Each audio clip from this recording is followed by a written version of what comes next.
Dr. Hinshaw. Great, thank you. Good morning, and thank you all for coming. As Tom said, my name is Dr. Dina Hinshaw, the Chief Medical Officer of Health for Alberta, and I'm here today to give a brief update on Alberta's preparations in response to the novel coronavirus. As a physician and as a parent, I know that many people remain concerned. There are daily reports of developments occurring in China and around the world with respect to the novel coronavirus. Earlier this week, BC announced their second presumptive case, bringing the total number of cases in Canada to 5. Despite all this, I want to reassure Albertans that the risk of them catching this virus remains low. There are no confirmed or probable cases in the province at this time. To do our best to keep the risk low, we continue to closely monitor new information about the virus. The world learns more about the novel coronavirus every day. And as this new information becomes available from international medical publications and expert advice, we are working closely with partners like the Public Health Agency of Canada and other provinces and territories to assess the new evidence and, if needed, to adjust our public health approach accordingly. We are aware of early evidence that the novel coronavirus can cause a range of mild to severe symptoms. It is possible that individuals will not recognize when they first develop symptoms because they can be similar to a cold or a flu. There have also been questions about asymptomatic transmission, although the evidence is not clear on this, and it is unlikely to contribute much to the global spread of the virus. However, in keeping with our cautious approach, Alberta is joining the rest of Canada in providing additional recommendations to the public. With guidance from the Public Health Agency of Canada and in alignment with other provinces and territories, effective today, we are recommending that anyone who visited Hubei province in the last 14 days should consider self-isolating themselves until 2 weeks has passed since their last day in Hubei province. Self-isolation means staying home and away from others. It means avoiding work, school, social events, or other public gatherings where it is likely that there would be close contact with other people. We expect only a very small group of Albertans will need to isolate themselves, given the restricted travel measures currently in China and other public health measures currently in place. To be clear, travelers from any other parts of mainland China are not being asked to isolate themselves. They should simply monitor their health for symptoms like fever or cough and call HealthLink if they have any health concerns. The most likely cause of these kinds of symptoms would be influenza or the common cold. However, if someone who has traveled to mainland China in the last 14 days does feel sick, we're asking them to stay home at that time and call HealthLink at 811 to see if there is any need for testing or follow-up. I want to stress once again that the risk to Albertans remains low. There are currently no cases of the novel coronavirus in Alberta. We are following the approach that is being adopted across Canada, and we are acting out of an abundance of caution, which has been Alberta's approach all along. This is a precautionary move only, but one we do not take lightly. We recognize that this could have an impact on those to whom this recommendation applies, and we thank them for considering this with respect to the means to reduce transmission. I would also like to remind Albertans that we are still in influenza season. The best protection against any respiratory illness, including the novel coronavirus and influenza, which is a much higher risk to Albertans at this time, continues to be practicing good hygiene. This includes frequent hand washing and covering coughs and sneezes. Anyone with specific questions or concerns about their health, as always, is encouraged to call HealthLink at 811 for assessment and health advice. As we continue to learn more about this virus, I would ask all Albertans to remember that concerns about this new health issue should not be aimed at people in our communities. Please avoid making assumptions about the risk of others based on their ethnicity or country of origin. Although it is natural that we all worry about new threats to our health, it is important to get reliable information from sources such as Alberta Health or Alberta Health Services. Contact HealthLink if you have questions or concerns about your well-being. We will continue to monitor the situation in China and across Canada very closely. There are proven processes and well-trained teams in place in Alberta to both protect the public and respond effectively if needed. The risk remains low, but we are taking the necessary steps in conjunction with partners at the Public Health Agency of Canada and other provinces and territories to protect the health of Albertans and ensure our health system is prepared. The health of Albertans remains our top priority. Thank you, and I'd be happy to take questions. How many Albertans do you think are affected by do you know how many Albertans have traveled to Hubei province in the last 14 days? Like, do you have an estimate? Or? So what we know is national numbers. So we understand that approximately 70 travelers to Canada come back who have been in Hubei province in the last 14 days. It's not clear how many of those are coming to Alberta, and it's not clear when in the last 14 days those travelers have been to Hubei province. So just again, for someone who came back from mainland China, it's still safe. Send your kids to school, all of that, as long as you're not having symptoms. Can you elaborate on those symptoms? Yeah, so that's our current recommendation. Symptoms, really, we would be asking people to watch for would be things like cough, fever, difficulty breathing, those kinds of symptoms that are quite common, would be similar to symptoms of influenza. But if someone who has recently returned from mainland China is experiencing those symptoms, again, we would ask that they stay home and call HealthLink. And for schools and employers, what should they be doing? So schools and employers, we're sending information to them today so that they have accurate information. We know there's been many requests for direction on this particular topic.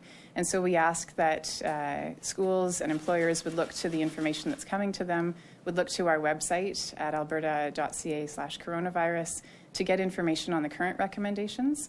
If it's possible to accommodate workers who've been in Hubei province in the last 14 days to work remotely for the remainder of that 14-day period, that would be ideal. But again, that will be up to each employer to determine what's reasonable in their setting. But we would ask for understanding and for employers to work with those people to make sure that these recommendations are accommodated.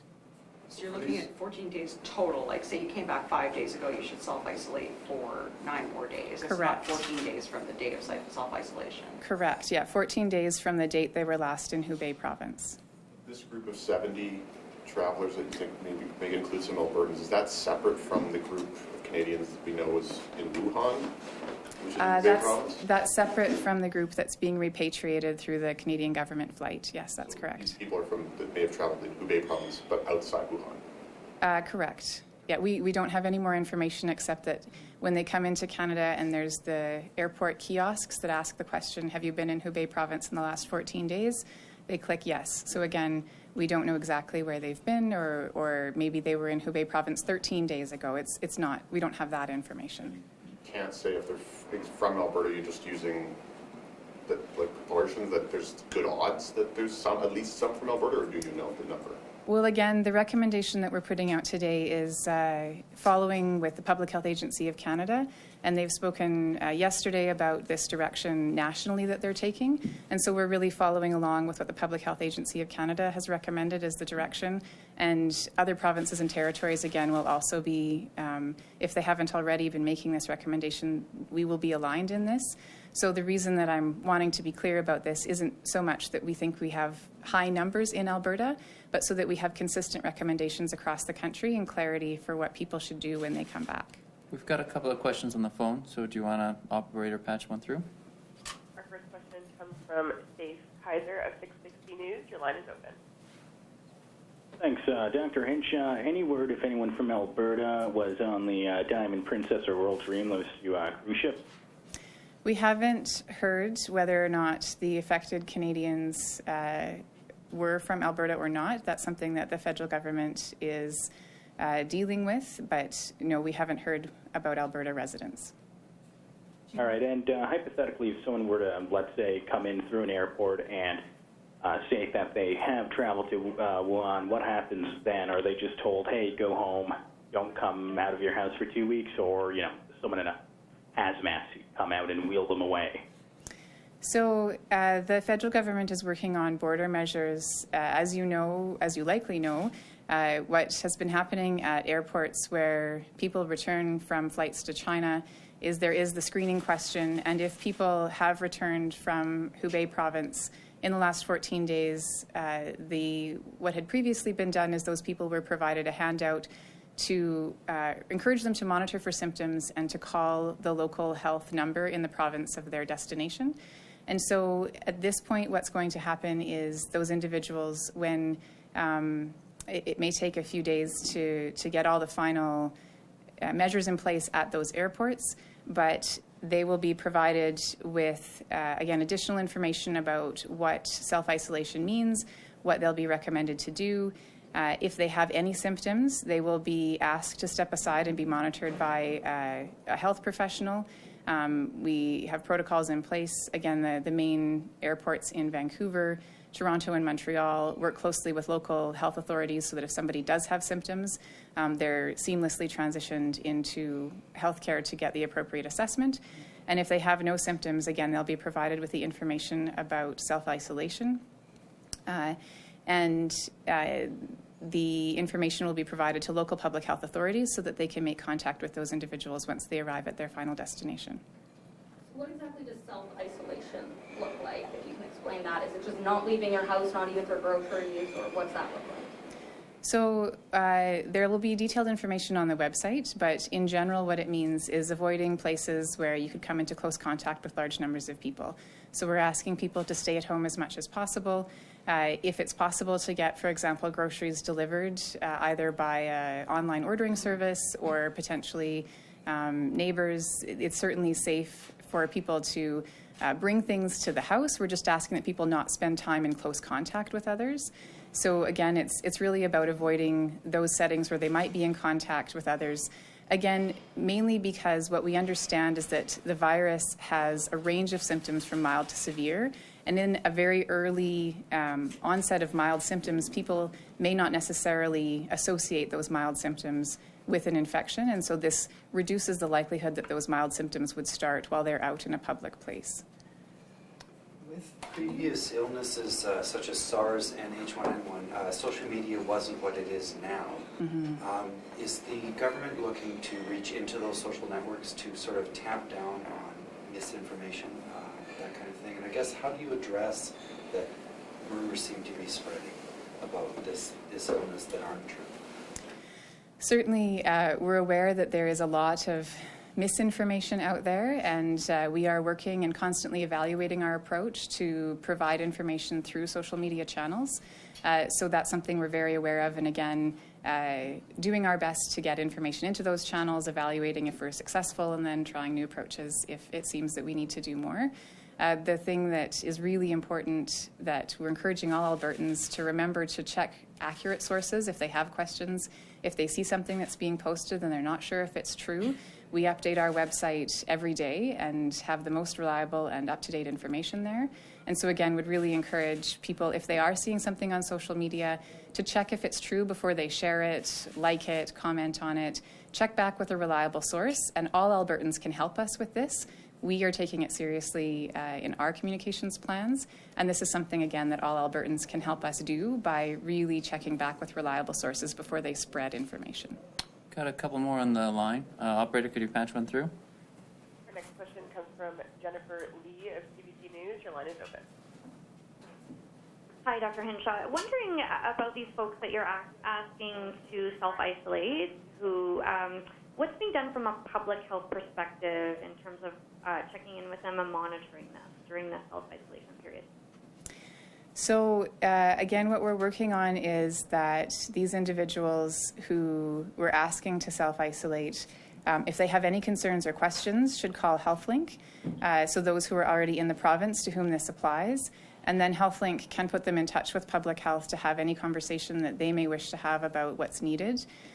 We are also, again, working with the Public Health Agency of Canada and the federal government, and they are working on putting measures in place so that if new arrivals come and have been in Hubei province in the last 14 days, that contact information is passed to local public health so there can be a proactive contact.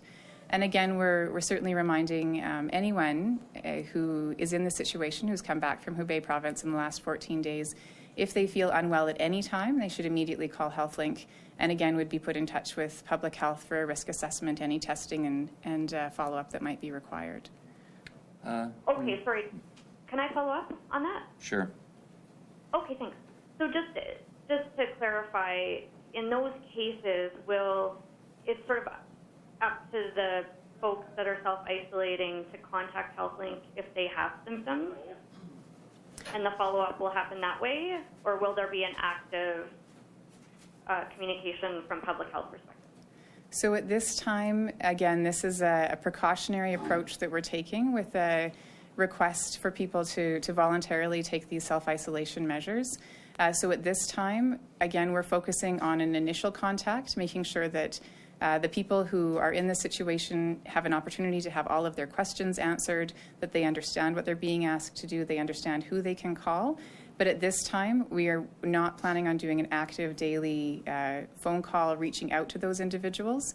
Again, we would be doing everything in our power to make sure they had all the information that they required. However, that active daily monitoring at this point is not part of our plan, as this, again, is a precautionary measure. And so we don't believe that's warranted. Next question, operator on the line. Our next question comes from Carly Weeks of the Globe and Mail. Your line is open. Hi, and thanks for the question. You mentioned that the self-isolation is sort of a directive from the Public Health Agency of Canada. I haven't seen that specific guidance from them, so I was wondering if you could expand a little bit on how that guidance has come into being, because we know that that's changed since last week. Sort of just basically how how that was communicated and what the rationale behind the self-isolation for returning travelers. Sure. So we were told that the Chief Public Health Officer, Dr. Theresa Tam, and the Health Minister did speak with media yesterday and spoke to a public parliamentary committee about these measures. So that's my understanding of the information that's been provided from the Public Health Agency of Canada. With respect to the rationale behind taking these additional measures, again, we work very closely with our partners at the Public Health Agency and other provinces and territories, and in understanding new information that's evolving about this virus. And what we've seen is that the spectrum of symptoms that people who get ill with this virus may have is quite wide. So there are symptoms that range from very mild to, in some cases, quite severe. And so because of this evidence, and because in early cases some people may have very mild symptoms that they may not associate with coronavirus, out of an abundance of caution, we are asking that people, again, stay home to limit the likelihood that they would have those early symptoms when they're out in a public place. Any other final ones? Wondering, have you tested anyone who's returned from Hubei province in the past month even? So we have tested people who've returned from Hubei province. All of the tests that we've done for coronavirus, for which results are available, have all come back negative. And the vast majority of those people have had samples that are positive for things like influenza. So again, it's important to remember that just because someone has returned and just because someone is feeling ill doesn't automatically mean that they have a coronavirus infection. So all of the things we're doing out of an abundance of caution to be sure that we're being transparent about the risk and also with the measures that we're taking. So again, the risk in Alberta remains very low, and these are simply precautionary measures that we're putting in place. Do you know offhand how many people you've tested? So we do post those numbers weekly on our website, so there'll be an update tomorrow. But as of last Friday, we had 18 tests that had been done that had returned negative. Yeah. And tomorrow there'll be an update on that. Can you tell us how many people who are being airlifted out of Wuhan by the Canadian government are from Alberta? We are still waiting to get that information, so we don't have that yet. And last time we'd heard from you, we talked about the risk of spread from person to person being fairly low. How has that changed in the last week or so, our understanding of how well it spreads between people? Mm-hmm. So when we look at what's been published about this virus in international medical journals, and also the Public Health Agency of Canada is our link to the World Health Organization and the international investigation. What we understand is that people who are in close contact, so in a household setting, is where that risk seems to be highest. So people who are living in that same place, sharing daily routines, there seems to be the highest risk in those settings. Again, evidence seems to indicate that the spread is through droplets. So when somebody coughs or sneezes, they have the virus, they could produce small droplets that would go approximately 1 meter from where they are, but wouldn't stay in the air for long periods of time over long distances. And also if that person coughs or sneezes and those droplets are on a surface and someone touches that surface immediately afterwards, they could also then pick up the virus, which is why we're reminding Albertans that washing your hands regularly, not touching your face, are really excellent ways to protect yourself, most importantly from influenza, which is currently circulating and still making a lot of people sick in Alberta. Thanks, guys. If you have any follow-up questions, my name's on the email. Give me a call, and thanks for coming.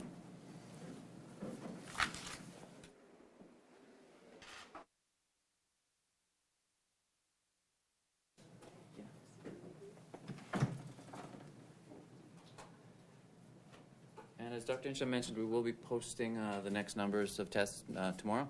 So if you have any follow-up questions around that, just reach out tomorrow.